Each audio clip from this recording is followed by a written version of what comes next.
Hi friends, this is your pal Scott Garibay, and today we're going to talk about Dungeons and Dragons, and we're going to talk about defying the sacred tenets of the Dungeons and Dragons table and how we do it with etiquette. What? All right, today we're going to talk about the Harry Potter 25th anniversary big screen release. It was done by Warner Brothers. They released all 8 movies of Harry Potter on the big screen all across the United States of America, in celebration of the 25th anniversary of the Harry Potter films. So I wasn't able to see all of them. I was able to see 5, 6, 7A, and 7B. And I had the best time. Man, oh man, do these things stand up to rewatch. And seeing them on the big screen was rapturous. I had the best possible time. I couldn't believe how good it was. One of the things that really struck me was I had not remembered how moving the love story between Ron Weasley and Hermione Granger was. It was such a huge part of those last 4 films, and it was extremely well timed. Rupert Grint and Emma Watson did a fantastic job with it, and it was so brilliant of J.K. Rowling to not have Hermione Granger just glom onto Harry Potter. It's one of the best part. I think it's one of the best parts of Harry Potter. But man, these movies were absolutely phenomenal. I had such a great time. But on the second to last night that I could watch these on the big screen, second to last night in August, I went and I was watching. I saw on the same night 7A and 7B. And when 7B started, I was right behind these 3 Gen Zs. They were maybe as young as junior high school. They were either junior high school, senior year high school, or maybe freshman college, right? But definitely Gen Zs. 3 young people, right? So I'm sitting behind them. The movie starts and they whip out their phone, right? And they start literally taping the movie. Okay. Now they're not taping the whole movie. They're just taping like 1 or 2 minutes. Almost certainly going straight up to Snap Talk, right? And to show their friends that they were at the movies, right? And so I was like, what? At first I was appalled, right? But here's what's really interesting. One, by the end of the movie, I was all in. I was so thrilled to see. I was so glad these young people were there. Ruin the movie, and actually, here's the thing. They did. We're going to get to the point, right? I'm so glad they were there, pulling out their phone, whipping out their phones, and snap talking, 3-4 times during the movie. Okay. Now, that is its own thing. But this is the one thing I want to talk about in this video. Okay. This is what shocked me. Okay. I go to movies a lot. I love the movies, right? And I've been in movies, and I realized they were doing something really special, right? So I've been in movies, and you're watching your movie, and then somebody whips out their phone, right? And it's annoying because all the light goes out, and you can't. The light comes up from the screen, and it literally and you're squinting, and you're like, ah. But all 3 of these snap talking Gen Zs, you know what they did?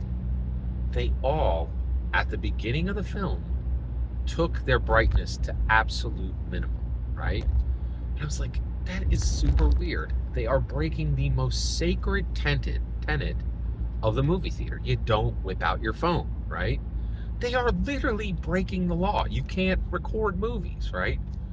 But they are doing it with etiquette. And I realized, you know what? It's really not ruining the movie for me. These guys have their brightness down to minimum brightness, right? They had taken the effort to show etiquette in their utter defiance of a sacred tenet.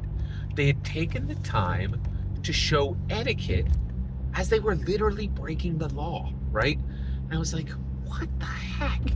And it made me think, that's like a gentleman criminal. It's like the thief with a heart of gold. Like they were literally doing something you're not supposed to do, but they were showing a level of courtesy with it. And I was just fascinated by this, right? And I thought, okay, we have a tough time. We have a really tough time bringing people to Dungeons and Dragons. And there's a ton of etiquette, right, that surrounds our tables. Show up on time. Don't be late. Don't be late, right? That's going to disturb the other players, right? The other one is don't touch my dice. Don't you dare touch my dice, right? Could you imagine somebody coming to your table and you say, and you're like, hey, Sarah, stop, you can't touch my dice, man. Like, these are mine. There's like a vibe, like, I just shook them, I don't want you jumbling up the vibe with my dice. And that seems so reasonable. But could you imagine, right, if we were like, you know what, let people show up with nothing. Like nothing, right? I don't care if you forgot your character sheet. I don't care if you don't have dice. I don't care if you've never read the PHB, right? What if we were like, these sacred tenets are no longer sacred? And I'll tell you, at the beginning of the movie, when these three Gen Zs whipped out their phones and started snap talking, I was like, I could go get the manager, and he'd escort these numpties right out of here, right?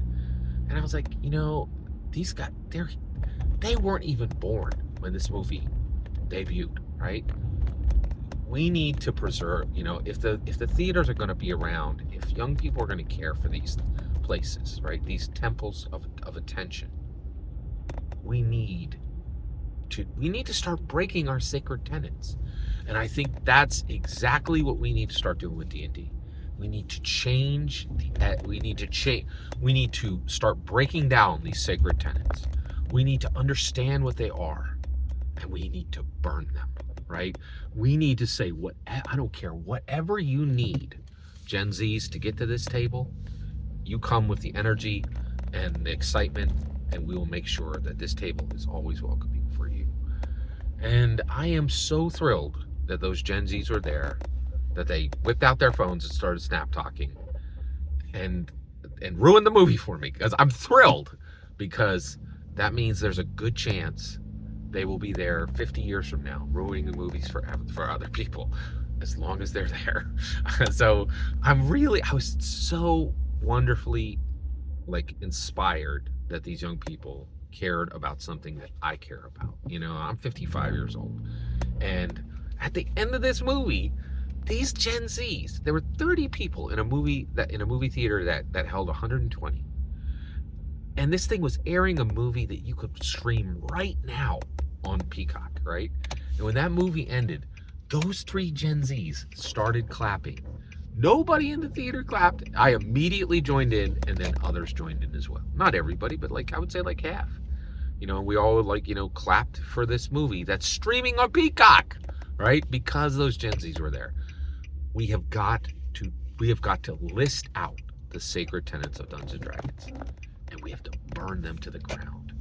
And why? So we can get every Gen Z possible to the table, so that 50 years from now, they can figure out what their sacred tenets are then and burn them to the ground.